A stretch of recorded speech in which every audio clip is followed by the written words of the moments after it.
Welcome to the latest episode of Transatlantic AI Conversations. I'm Christopher Schroeder, GMF Board Chair, author, entrepreneur, and venture capitalist. As always, I join Ambassador Karen Kornblue, GMF Distinguished Fellow, and the creator of this series. We are really fortunate to welcome Dragos Tudorache, a member of the European Parliament and Vice President of Renew Europe. And most important for our conversation, Dragos is a rapporteur on the AI Act and was central to getting that act across the line. Dragos was previously a judge in Romania and head of the Prime Minister's Chancellery, Minister of Communications and Digital Society, and Minister of the Interior. Dragos, we're so happy to have you. Thank you for giving us your time. Many thanks for the invite.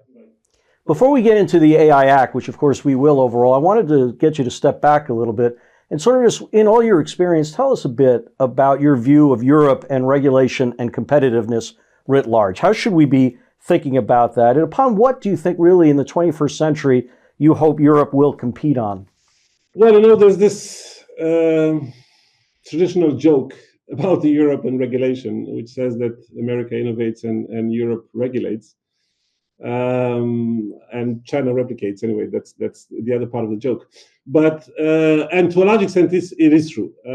It's true that Europe has kind of always tended to lead by regulating and have this reflex also because the way the architecture of the Union is set up, with a commission that is very active as the sole initiator of legislation to actually put forward ideas and frameworks out there, which in some sectors worked well and actually also gave Europe a good competitive edge, not only for its own sake, but also outside of the jurisdiction. But sometimes, and we have to be sober about it, sometimes it didn't go well. Sometimes it did prove to be over-regulating. It did prove to be too fragmented. It did prove to be too burdensome for European companies, and not only. And it did prove to be chasing away sometimes innovation, creativity out of our jurisdictions to others. And I think this is why we also, and this has been from the very beginning, one of the things that I certainly wanted to avoid in the way we shaped up the AI Act, keenly aware that there is a huge risk with a technology as nascent to a very large extent, as fluid as AI is, and as impactful as AI, I think, is going to be for the shape of tomorrow's world, not only in economic terms, but also in terms of geopolitics. So again, this past history, this luggage that the EU carries with it in terms of the regulatory, let's say, tradition, this is something that has been looming large in our negotiations. And as I said, I think in some areas we've done it right, in others we didn't. I'm wondering if the lessons you've learned from when you've done it right has been instructive here, because this fluidity of AI that you described so well, I think America has a version of it, and it compounds a regulatory instinct. And that instinct is really to focus on the challenges as opposed to really heavy focus on, are we unleashing opportunity? And I'm wondering if your past experience has instructed you and how you think this process might have been better in that way this time. Well, it has instructed us by telling us how not to do things. Because I think one of the downsides of previous attempts of the EU to regulate different nascent sectors, particularly, or different new technologies, was that I think it still retained too much of a separation between the new regulators that were shaping up and the new governance framework that was put in place, and the ones that actually held the reality of that particular sector.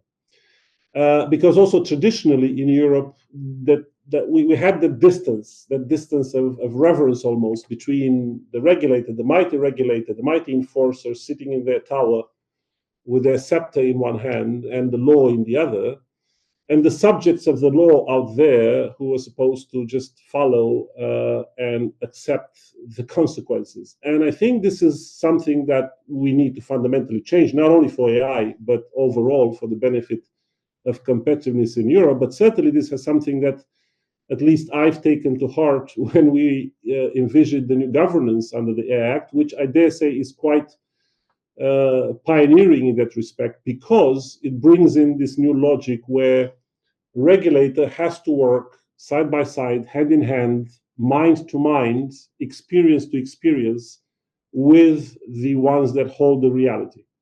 And it's not only those that develop the technology, they are absolutely fundamental because they know best, and open bracket, they also hold the resources, close bracket, but also with the other stakeholders out there who hold other parts of the reality, who see the consequences of what AI deployment means in different walks of life and sectors of economy and society, who you also need to listen to, because they bring you the way society receives the rolling of technology into different market sectors, into different parts of our everyday lives. So again, I think regulators tend to learn from the constant interaction with the stakeholders, and the stakeholders themselves.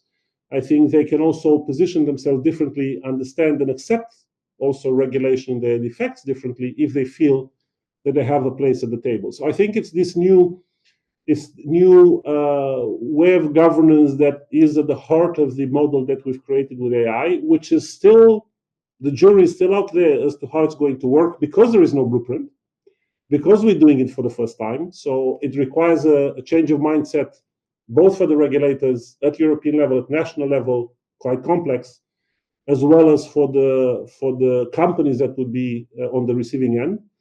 And it's a model which I tend to say goes a bit towards what, let's call it the US model, a model where business plays a very important role in governance, which we don't have to regard us Europeans as the Antichrist. It's not. It is actually, again, something that I think brings a healthy interaction and a healthy relationship in a governance that is supposed to work well for everyone. You know, it's interesting. We had Mark Andreessen in this series, and he noted, this is not just Europe, it's true in America as well, is that sometimes there is almost a proclivity to do new regulation, when in point of fact, often many things can be done with existing regulation.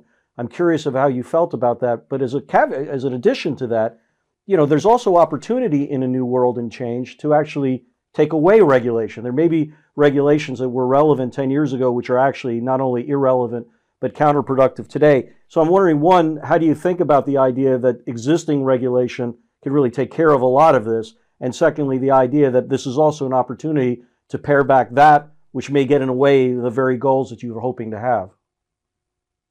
Well, I agree with both statements. I think in the first one, it may well be true that a lot of what we want to achieve when it comes to AI could be achieved by using regulation from given sectors, particularly if you look at the more vertical, the verticals in a way in the economy. And you may have governance structures for the different sectors that are well suited for what they would need to do in an AI-driven economy of the future. We have taken that analysis in the EU, and one thing that I think is important to understand, and I don't think it's a distinction that we speak enough when it comes to why the EU environment is different than the US when it comes also to the need for regulation. In the EU, you don't have traditionally powerful sectoral enforcers, because EU is not a federation. Like the US is, so you don't have the equivalent of federal agencies in the US. So you don't have almighty sectoral kings that then have, and to whom you can throw a mandate and say, listen, take AI and police it in your sector. And have some guiding principles and some loose framework to guide yourself from, but for the rest, I leave you the room, and you have enough room to maneuver within that space. We don't have that in the EU. In the EU, we have a different also legal system, by the way, which is very prescriptive. It's a civil law system where if you don't have it inscribed in law, it does not exist in reality. You go in front of a judge, in front of a European court. You mentioned that I used to be a judge. I know how it works. You go to a European court. If you cannot link whatever you say to an article in a piece of legislation, you don't exist. You have no case. In a common law system like the US or the UK, by the way, there is much more judicial activism. You can always make and state your case in front of a court quite with a different logic, with a different use of precedent that is law and covers quite a lot of gaps in the legislative normative framework. So there are two different worlds, and therefore, whenever we say regulation or alignment of regulation, we have to accept that they will never be fully aligned, because also the two systems work differently. And now I come to the other point, which I think is very relevant also for the EU, which is that whenever you come with something new, like we did now with AI, I think there should also be always the reflex of saying, maybe I can also do away with some of the legislation that I used to have, which may no longer be relevant. I'm asked now quite often in different conversations what should be the new political cycle about at the European Union level. And I always say it should be about doing nothing. Doing nothing in terms of new legislation. And if you would still want to have, because there are a lot of hungry mouths out there who would still want to chew on new laws, I know my colleagues, but what you could do is actually recodify. So basically refit for purpose a lot of old legislation that actually can shed a lot of the fluff and the red tape that has accumulated over time and be replaced by a lot of the new structures, the new ideas, the new governance frameworks that we create. So I think that should be, in fact, the focus for the new legislative work in the years to come, rather than creating new ones. And I think the Act, and generally what we do in terms of regulatory regime for AI also being at the forefront of pretty much everything else, could be a place to start. And I hope, frankly, my sisters and brothers in American Congress and regulation here learns that lesson, because I think it's a very powerful statement that you're sharing. Quickly, before I pass it to Karen to really get into the depth of things, I'm just wondering, how do you, or what have you learned almost in best practices, has kept you and your colleagues more updated about this change and flux which is happening all the time? I mean, how are you, what do you do to make sure you are sort of on top of the things that are always moving? And how has that instructed your colleagues to do the same? Well, we did two things with the AI Act, and I think that in a way both could be used as, I would dare say, good practices. First is that we recognized at the very start that we are very ill-equipped as lawmakers to do what we were supposed to do. When it was announced that there will be legislation on AI, I literally looked to the left and the right, and I asked my colleagues, listen, who's ready? And I could count on the fingers of one hand those that felt they were prepared to a certain extent to understand and get into the complexities of writing a piece of legislation on AI. And I drew one quick conclusion from that, which was that we need to do something that had never been done before, which is to have a dedicated committee that would bring in representatives from all political groups in the European Parliament, focused on this one thing. So I came up with the idea of the special committee on AI. I then got the chance to lead it, to chair it. And I think that was an incredibly good moment for us, because it allowed us for almost 2 years to literally turn every stone and educate ourselves on what AI was. And we did so by looking into absolutely every possible angle that we could think of. We had no space, was the limit in a way. So we literally did that. We went all the way to space with our discussions on AI. We started here on Earth with AI in agriculture, and we ended with AI in space. And in between, we've covered everything else. And I think that is something that any legislators out there in any other jurisdictions that would like to pick up the challenge of regulating AI, they need to go through this exercise first of hearing everyone. And we heard everybody, by the way. We heard the Vatican. We heard businesses. We heard trade unions. We heard NGOs. We heard gender organizations. We had everyone that had a say one way or another, speaking of the benefits or speaking of the risks. And again, that enriched us and allowed us to have a very open mind and be prepared for then what came when the legislation arrived on our table. So that was the first exercise. And the second is, there is this, I always get this question of whether I felt lobbied and how much lobby did I get and how many hours did I spend listening to lobbyists. And I always say, no, I didn't. Of course, I spent hundreds and hundreds and hundreds of hours talking to representatives of companies and again, everyone that had something to say. But I didn't feel lobbied. I felt educated because that allowed us, you were speaking of how did we also keep constantly in sync with what was going on. Because once we stopped with the special committee and we moved on to do the legislation, basically the way I kept, and I think my colleagues the same thing, the way I kept alive in understanding what is going on out there is to listen to everyone. Yes, they came probably in their minds thinking that they would come to convince me of something, to lobby me. For me, it was an education exercise.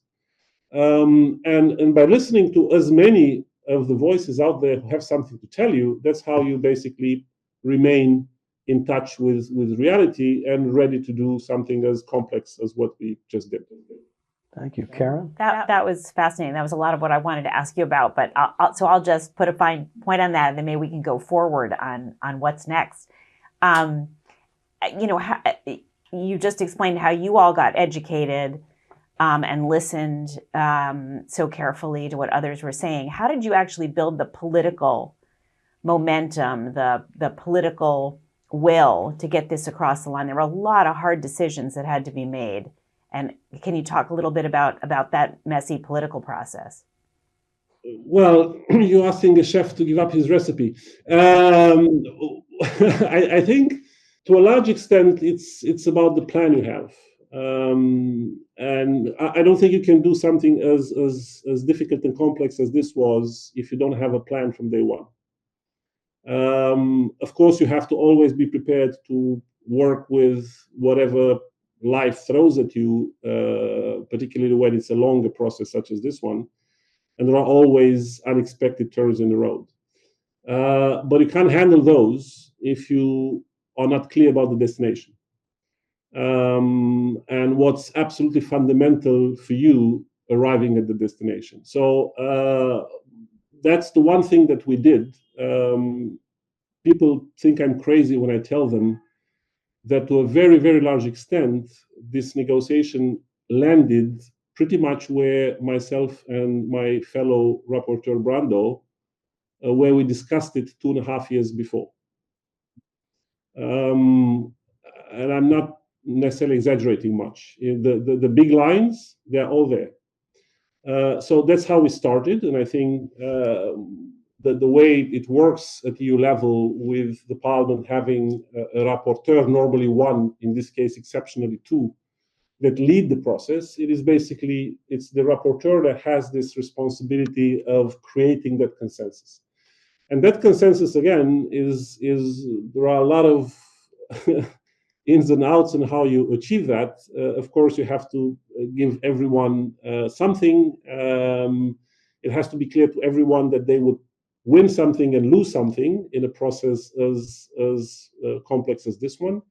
I think I said it in one of the first meetings, if not the first meeting with all the shadows, that the measure of success will not be in everyone being equally happy, but in everyone being equally unhappy at the end of the process, understanding and basically passing the message that everyone will have to be prepared to compromise. Because with so many political groups, with so many representatives of each political group, because one of the specificities of this file was not only that we had two leading committees, but we had a plethora of committees that all had different pieces of responsibility for different parts of the text. So it was a bit like directing an orchestra of various prima donnas, all of them in their own right, trying to defend their views and their political position.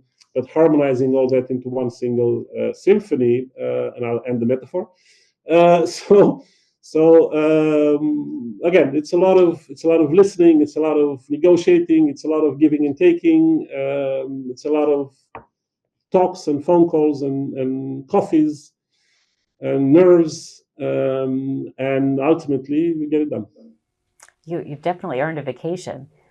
Just to get into some of the specifics, and you've given us a masterclass in the difference between U.S. and the EU legal systems, and I don't know if you know, but there's a big debate about exactly what you were pointing out in terms of the U.S. system. There's a big debate about that now, but take us through some of the tough decisions. So you talked about how this was started over 2 years ago. That was before the advent of generative AI. What were some of the hard decisions about generative AI? Do you think it came out in the right place? And on that specific issue, how do you see things playing out going forward? And take us through, in that specific case, you talked about how going forward there's going to be a give and take, more on the American model, a traditional American model, than the European model. Yeah. So it's true that when we started, as I said, when we drafted our plan, ChatGPT did not exist, and there were the embryos of general purpose AI, and we had been discussing in the special committee that I mentioned earlier. We had been discussing general purpose AI, and we did have voices. Stuart Russell, Max Stegman, many others who were saying, listen, beware. It's good that you are looking into the various risks, contextual risks for some of the AI applications out there, but there is something that is called general purpose AI, which you should be looking into, because it may look like right now it's kind of falling outside of your scope, but in fact, it may bring in the kind of risks that you simply cannot afford to escape. So that actually triggered some thinking that allowed us to, quite early on in us shaping up the plan for the whole negotiation, to actually put as a marker in there what back then we were generically calling AI authors, or not yet generative AI. I was calling them AI authors back then. And if one would look at my very, very initial amendments from the first month, you'll see that there are already some amendments on AI authors that I wrote myself. But again, in the initial plan, of course, we drew the big lines on what we're going to do with biometrics, what we're going to do with the high-risk approach, what we're going to do with the innovation part, but we kind of left open how we're going to handle general-purpose AI. And then, as we were moving closer to the moment when actually also, coincidentally, ChatGPT hit the scene, we had agreed, no one knows, well, not many people know, but we did so like 2 weeks before the launch of ChatGPT. We had a political discussion with all the other representatives of political groups and said, listen, what are we going to do with this? We knew that the council was choosing the easy way out by basically kicking the can down the road and saying, we're going to see how we deal with that in the future, and give a mandate for the Commission to come back and deal with general purpose in the future. And then we had a political discussion ourselves where we said, listen, do we want to do what the Commission did, what the Council did, i.e. leave it for some time in the future, or do we agree politically that we want to deal with it here and now through the AI Act? So that was the first important decision where we all agreed. It was quasi-consensus among all the political groups that, yes, we wanted to have a regime for these models inside the AI Act. And then the second question was, do we agree that we cannot simply fit it into one of the risk categories as the regulation had them until then, and that we had to craft something specific for it? And the answer was, again, yes. And then we as co-rapporteurs received the mandate from the rest of the team to draft a first proposal for this regime, which we did so by March of 2022. 2023, by then, which then was the framework that more or less, almost without much change, was accepted by the other shadow rapporteurs, and then made it into our mandate. Then we had to amend it in the negotiations with the Council, but the fundamentals remain the same. And now I come to the second part of your question. It is clear, and it was also evident to us as we were writing it and as we were negotiating it, that this is going to be the most fluid, the most complex, also politically, or I would say geopolitically, the most delicate part of the governance and of how we're going to deal with AI in terms of implementation. Which is why you will also find in the text that this is where the governance is the most flexible. And it is so by design. And it's flexible not only in the sense that we recognize that some parts of that will constantly require adaptation. Like, for example, the criteria to differentiate between the top-tier model and the low-tier model.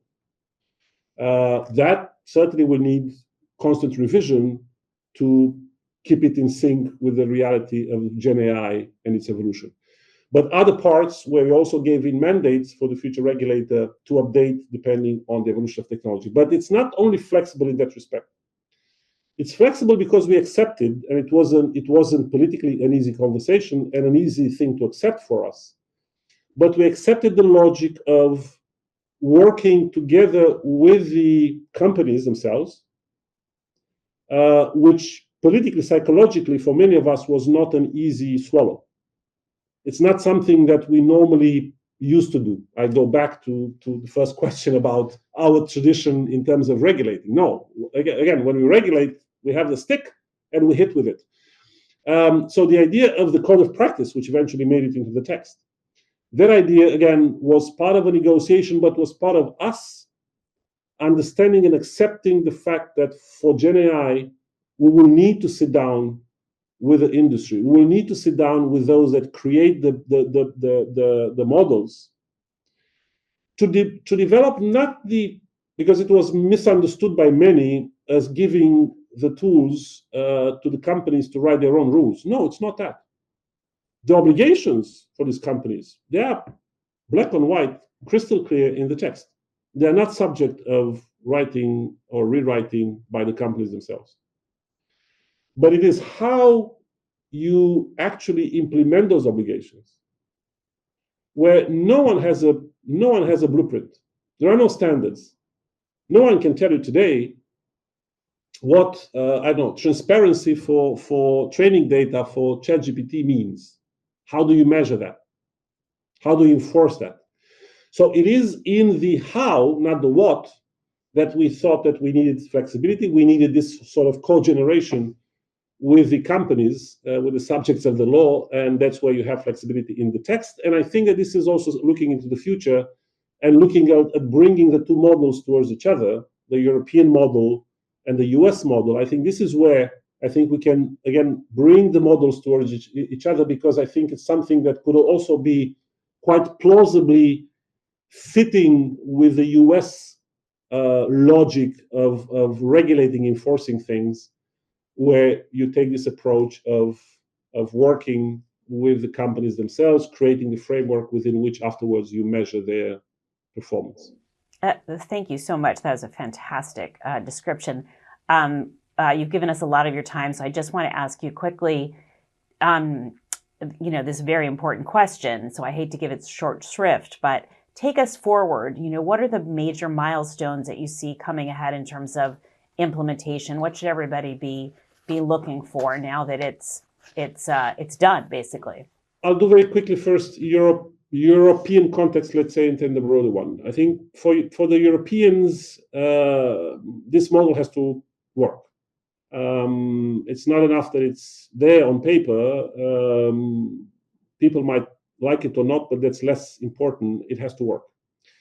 Because also, if we are to bank on any of the possible Brussels effect consequences of it, i.e., these rules and this model and these standards spilling over over our borders, it has to be a model that is interesting enough, attractive enough, and functional for people to believe in it and to represent indeed an inspiration for others. So again, in terms of implementation, the next 2 years are going to be fundamental. I spoke earlier about the mindset change at the level of the regulators. It's valid for the EU level regulator, the AI office. It's also valid for the national regulators. I would say even more so for the national regulators, which are going to have much closer proximity to the companies out there. The EU office will only work directly with the big tech, the big creators of the big models, but the day-to-day mundane risks, when you go to a bank, to an insurance company, to a hospital, or to a school, that kind of AI is going to be policed by the national regulators. So you have 27 different national regulators that will all have to understand this new mindset, their new role as facilitators rather than enforcers, and that's going to be, from my point of view, the most important bet in how the implementation is going to go. And then outside the EU frame, there needs to be a continued conversation for a global governance on AI. Not necessarily for the AI of today, although that is also relevant and important. There are sufficient and there are the famous existential threats and risks, but not only. But it's mostly for the AI of tomorrow. For the AI of tomorrow, which no one can tell, not even the gurus of AI, no one can tell what will be the true capabilities of AI in 2 years or 3 years' time. But I think we can all agree they're going to be spectacular. But as they will be spectacular, they might also be posing the kind of questions for which right now we don't have the framework to give answers. And that's where we have to continue to invest in this sort of global framework where we can actually together find answers to those wow moments in the future in terms of what AI capabilities will be. And I think that the investment that we're going to do in the governance model at EU level, coupled with this discussion on the global governance, will need to be the priority, the key priority for policymakers in the months and years to come. Well, I certainly hope you're going to be front and center in those conversations and seriously involved. I have so many more questions that I'd love to ask you, but I want to be respectful of your time. I'm going to end with one question that we ask everybody, which is if people want to follow up, want to learn more, want to dig in deeper, what is some content that you'd recommend that they read or watch or listen to? Was there anything that was influential for you? A book, a podcast, whatever it may be?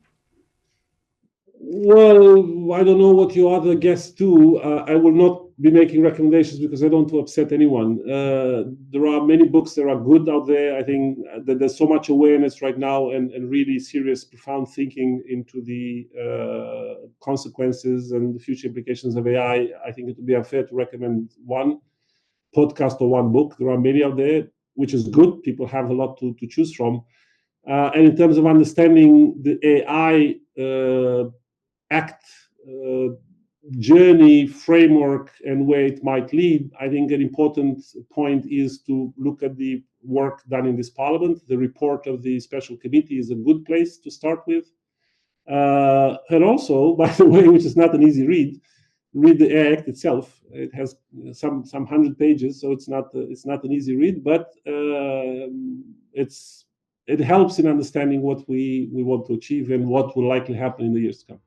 Wonderful. We'll link to both of those. Thank you so much for your time and your leadership and the wonderful explanations that you've given us today. You're very welcome, and many thanks for having me.